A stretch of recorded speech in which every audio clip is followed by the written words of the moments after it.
बिस्मिल्लाहिर्रहमानिर्रहीम अस्सलाम वालेकुम।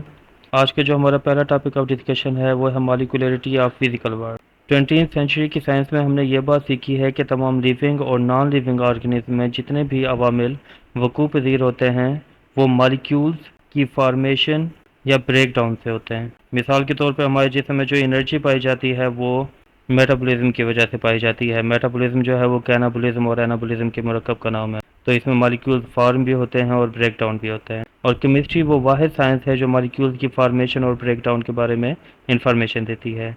इसीलिए केमिस्ट्री जो है वो तमाम फिजिकल वर्ल्ड की सेंट्रल साइंस के तौर पे अपना किरदार अदा करती है। अब अगला टॉपिक है corpuscular nature of the matter. Corpuscular का मतलब है पार्टिकल्स। स्मॉलेस्ट पार्टिकल जो हैं वो कार्पस्कुलर कहलाते हैं। इसमें एटम्स भी हो सकते हैं, मॉलिक्यूल्स भी हो सकते हैं, या अगर हम बायोलॉजी की बात करें तो इसमें सेल्स भी शुमार किए जा सकते हैं। दरअसल 1924 के अंदर डी ब्रोगली एक साइंटिस्ट था। उसने मैटर की डुअल नेचर के बारे में बताया था कि कोई भी मैटर जो है वो दोहरी फितरत का होता है। दोहरी फितरत किस तरह से कि उसमें पार्टिकल्स की भी फितरत है और वेव की भी फितरत पाई जाती है। और ये बात उसने मैथमेटिकली एक्सपेरिमेंटेशन से ज़ाहिर की थी कि एक मैटर के अंदर पार्टिकल्स और वेव की दोनों नेचर पाई जाती हैं। यानी हर एक पार्टिकल जो है उसकी फितरत में वेव नेचर भी है और हर वेव जो है उसकी फितरत के अंदर कार्पस्कुलर नेचर भी पाई जाती है। अब जो हमारा अगला टॉपिक ऑफ डिस्कशन है वो है work of different scientist at the same time handicap और promote the growth of science. दरअसल जो साइंस है वो बुनियादी तौर पर ऑब्जर्वेशन, थिंकिंग, एक्सपेरिमेंटेशन और फिर वैलिडेशन इनके ऊपर इन्हसार करती है। यानी किसी भी साइंस की जो बुनियादी पॉइंट्स हैं, जो बुनियादी अवामिल हैं वो है ऑब्जर्वेशन, कि आप चीज़ का मुशाहदा करें कि कोई चीज़, कोई नेचुरली अकरिंग चीज़ वो किस तरीके से हो रही है।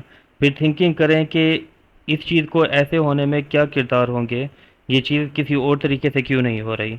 फिर एक्सपेरिमेंटेशन की जाती है, तजुर्बात किए जाते हैं, अलग अलग सिचुएशंस में उस चीज़ को ऑब्ज़र्व किया जाता है। फिर है वैलिडेशन।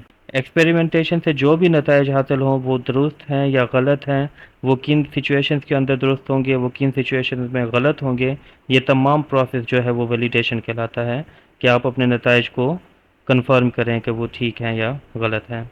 और साइंस अब बुनियादी तौर पर किन ब्रांचेस में पाई जाती है? फिज़िकल साइंस है जिसमें फ़िज़िक्स और केमिस्ट्री दोनों आ जाती है।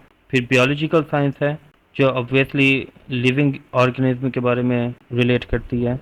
फिर साइकोलॉजिकल साइंस है जो दिमाग और उसके अवामिल के बारे में, कि एक शख्स एक सिचुएशन में किस तरह से बिहेव करता है और दूसरी सिचुएशन में वो किस तरह से बिहेव करेगा, वो साइकोलॉजी कहलाएगी। साइंस बुनियादी तौर पर physical science, biological science, psychological science और इसके बाद सोशल साइंसेज के ऊपर मुश्तमिल होती है। ये साइंस की बुनियादी डिवीज़न है।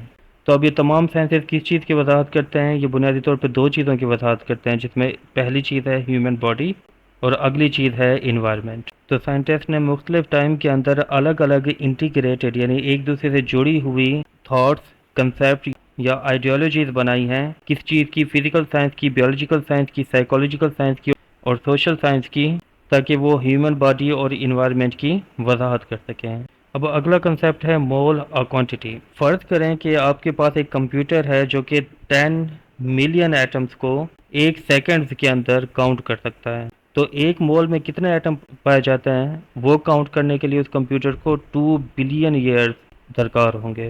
अब इसी तरह से अगर एक मोल मार्बल को ज़मीन के ऊपर फैलाया जाए तो वो ज़मीन के ऊपर 3 लेयर्स जो हैं वो बना सकती हैं। यानी अगर देखा जाए तो मोल एक इतनी बड़ी क्वांटिटी का नाम है कि अगर हम उसके एटम्स को काउंट करें तो वो बुनियादी तौर पर बहुत ही बड़ी तादाद बन जाती है।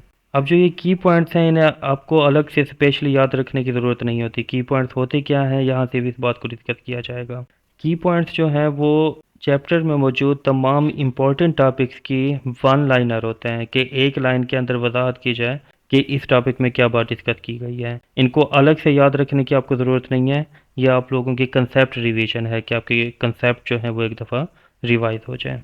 इसके बाद हम एक्सरसाइज को शुरू करते हैं और आज के लेक्चर में सिर्फ हम एमसीक्यूज को ही सॉल्व करेंगे। Industrial chemistry deals with the manufacturing of compound on commercial, यानी बड़े पैमाने के ऊपर जो मैन्युफैक्चरिंग है कंपाउंड के, वो इंडस्ट्रियल केमिस्ट्री उसे डील करती है। Which one of the following compound can be separated by physical means, mixtures को, मिक्सचर जो है वो कंपोनेंट की फिजिकल कम्बिनेशन से ही बनता है, इनमें कोई केमिकल रिएक्शन नहीं होता।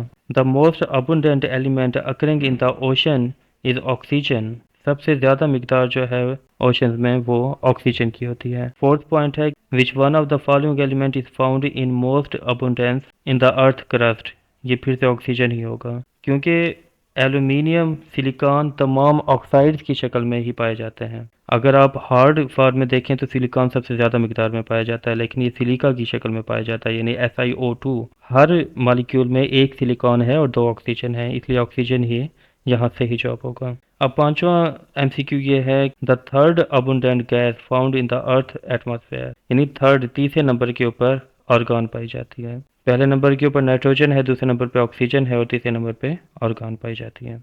छठा एमसीक्यू ये है 1 AMU atomic mass unit is equivalent to 1.66 multiplied by 10 raised power -24 gram. सातवां एमसीक्यू है कि which one of the following molecule is not triatomic, triatomic से मुराद क्या है, 3 एटम्स वाला, तो ऑब्वियसली फर्स्ट ही इसका सही जवाब होगा हाइड्रोजन, ये डाई एटॉमिक मॉलिक्यूल है, ट्राई एटॉमिक नहीं है। अब आठवां एमसीक्यू ये है the mass of 1 molecule of water is 18 AMU। ग्राम से कंफ्यूज आप लोगों ने नहीं होना, अगर आप इस 18 को ग्राम में जाहिर करते हैं तो वो उसका मोल बन जाएगा, अगर वो सिर्फ मास पूछ रहा है तो वो AMU में ही बताया जाता है। नाइन्थ एमसीक्यू है the molar mass of H2SO4 is 98 AMU।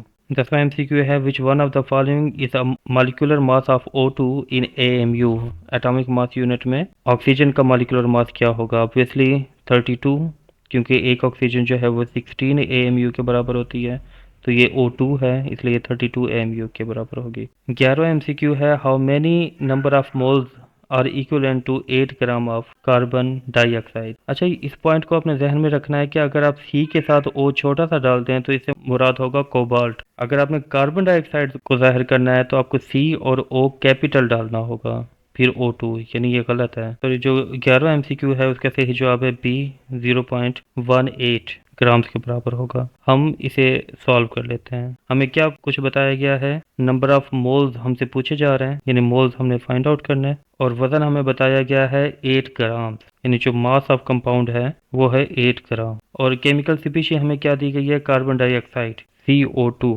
अगर हम इसके मॉलिक्यूलर मास को कैलकुलेट करें तो कार्बन का एटॉमिक मास बनता है 12, ऑक्सीजन एक का 16 है, ये O2 है तो ये 32 होगा। जो CO2 का मोलर मास है वो है 44 ग्राम पर मोल। तो हम जानते हैं कि जो मोल का फार्मूला है वो है मोल बराबर है mass in gram divided by molar mass. Mass in gram है हमारे पास 8, मोलर मास है 44, तो ये बराबर होगा 0.18 मोल के, यानी 11वें सवाल का जो सही जवाब है वो है 0.18 मोल। अब 12वां एमसीक्यू ये है in which one of the following pair has the same number of ions, यानी इनमें से कौन सा पेयर है जिसके नंबर ऑफ आइंस बराबर है। वैसे इसका सही जवाब बनता है C वाला कि half mole of sodium chloride and 1/3 mole of magnesium chloride. इसकी मैं वजाहत कर देता हूँ, अगर सबको 1 बाय 1 हम चेक करने लगे तो काफ़ी टाइम लग जाएगा।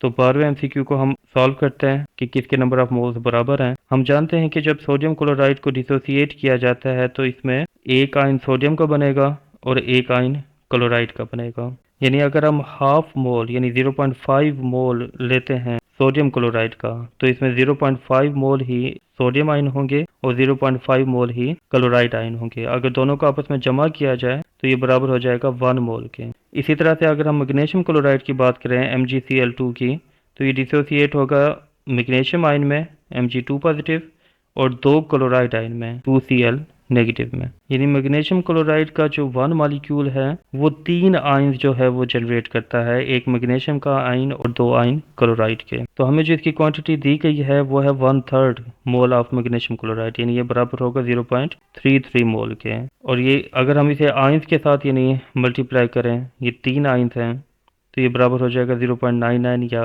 1 मोल के बराबर। यानी अगर half mole of sodium chloride हो या 1/3 मोल ऑफ मैग्नीशियम क्लोराइड हो तो उनके नंबर ऑफ मोल्स जो हैं वो बराबर होते हैं 1 मोल। तो इसका सही जवाब होगा सी वाला। जो इसमें 13 और आखिरी एमसीक्यू है वो ये है कि which one of the following pair has the same mass. इसका सही जवाब ए वाला है, यानी 1 mole of carbon monoxide and 1 mole of nitrogen.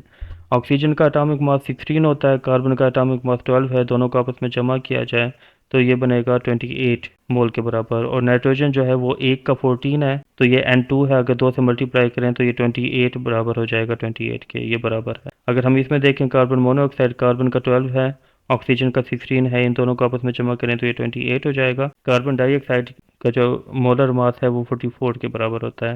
यानी नीचे बाकी जितने भी ऑप्शन दिए गए हैं उनके मोल का जो मास है वो इक्वलेंट नहीं है, वो बराबर नहीं है। उम्मीद है कि आपको आज की वीडियो अच्छी लगी होगी। अगली वीडियो तक के लिए खुदा हाफिज, शुक्रिया।